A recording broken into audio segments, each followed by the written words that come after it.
Hello and welcome to another episode of SqEEngineering. I'm Sprutis and I am back in Sweden.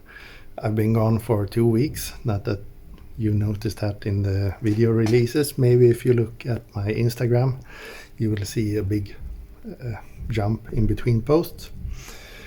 But I'm back in the garage, back working on the Supra.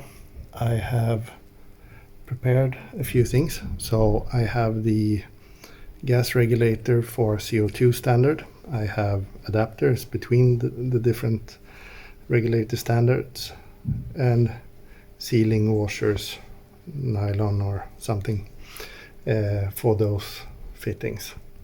So I will be able to use my new 10-liter gas bottle.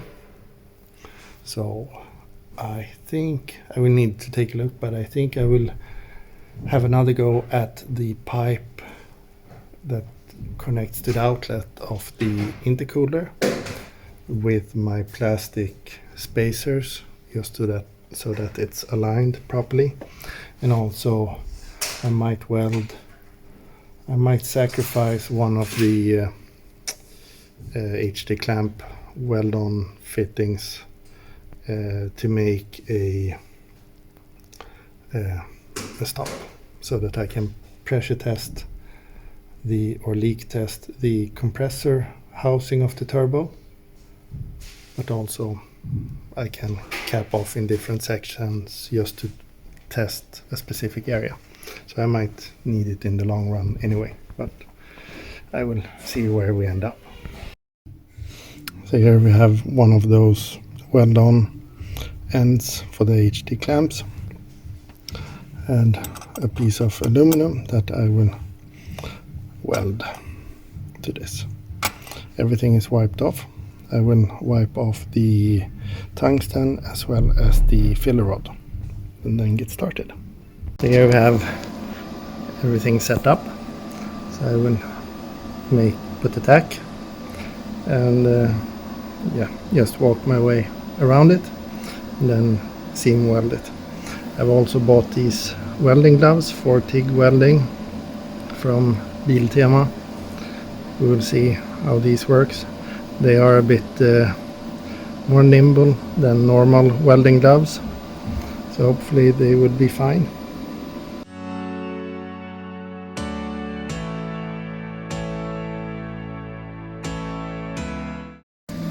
So as you might have realized, I ran out of gas, so I've ground down the area that was affected by that and connected my new bottle and also replaced the tungsten.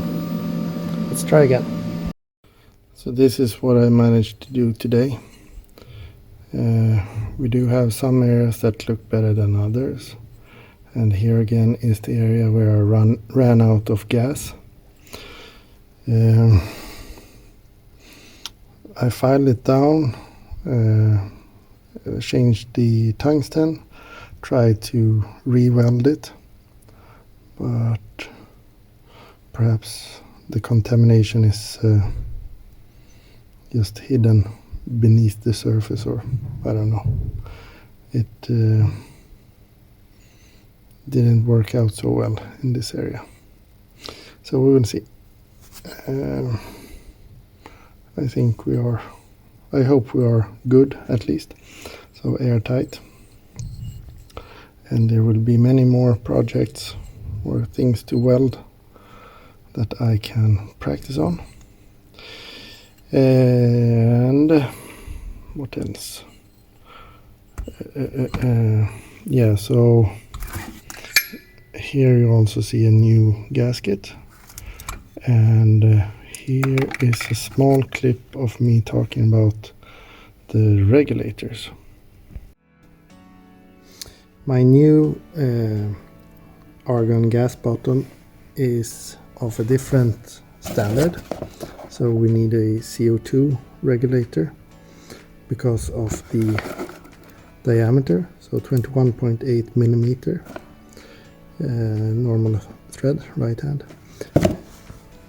Here we have a normal argon mix gas regulator. That one is 24 point something, 24.32. So if you don't want to buy a complete regulator, you can instead buy these adapters.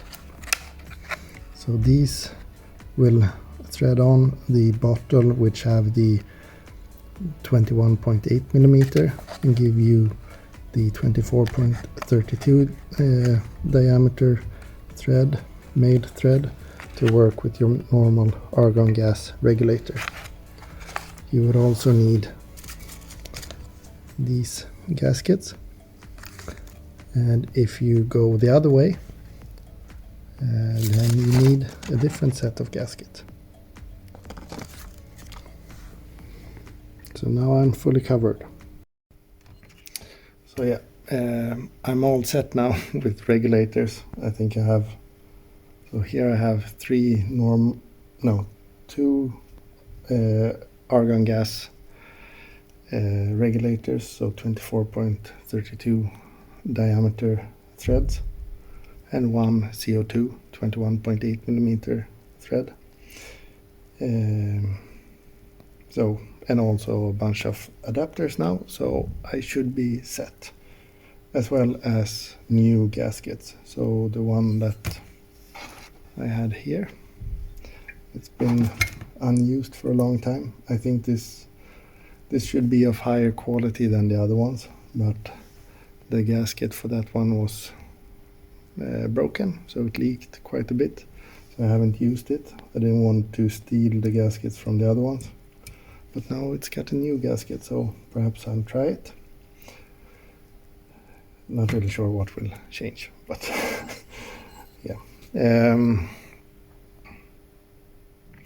I don't think this is enough for one episode, so let's continue this tomorrow or another day. See you soon.